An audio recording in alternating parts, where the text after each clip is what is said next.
Let's continue our work on the rows. As I said, query 1 looks okay, but in the second query, we have a problem, you could say. Here in the rows 2 to 5, we have these NAs. This is obviously information not required in our final dataset, but there is one important thing to understand here. NA is simple text at this stage, so it's basically just normal text content as the country in the end. So it's not an error because typically NA stands for an error, but this is not an error Power BI Desktop could identify at this stage. I'm mentioning this because back here in our remove rows options, we saw this remove errors feature. We'll cover this later in the course, but at this stage this is not applicable, at least for these rows here. Here we have to apply a different logic, and the logic we need right here is a so-called filter. You can access the filter menu by clicking onto this arrow next to the corresponding column name. So as you can see, the filter is available for each individual column, but you can only use the filter for one single column. Let's say we want to apply the filter here in the location column. For this, we open the filter menu, and now we got different options. The first option we can see up here is this sort ascending or sort descending option. By default, Power BI Desktop will take the order that we have in our actual source file. So at the moment, there is no specific sorting logic applied.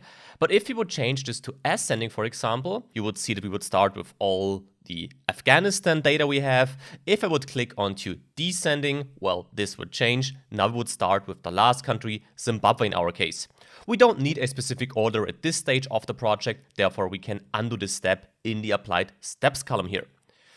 However, coming back to the filter, we also got other options like remove empty, which we'll cover later, and text filters, also covered later in the course. But at the moment, we just want to exclude our NA values. And to find this NA values, you have, well, two options basically.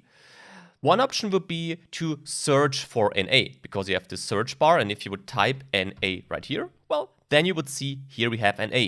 This approach has one big problem though, because as you just saw, we have Afghanistan as the first country here in our table. If I would now say that I want to exclude the NA value from our table by unselecting this box right here, then let's see what's happening. If I do so, you see Afghanistan is no longer displayed. Now what's the problem here?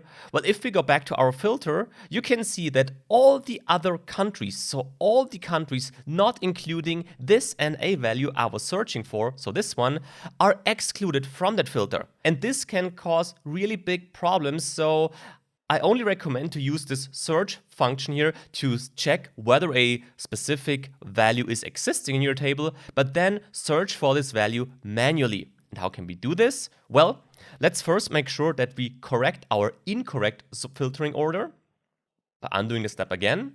Now we can see Afghanistan is back. And if we now go back to the filter, we can manually look for NA, which is displayed right here. By the way, you have this hint here that the list may be incomplete. This means not all values might be displayed. For this, you can click on to load more, and this will increase the number of data displayed here in this filter. For us, we only need to unselect NA here, so let's do so. Where is it? Down here, of course. So let's untick that box and press OK.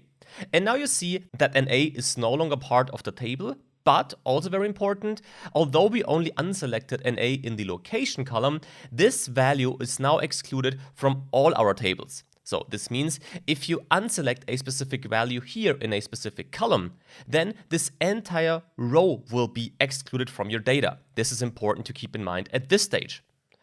However, with this change, the second query also looks all right. Let's now jump to the third query and see what we can change there.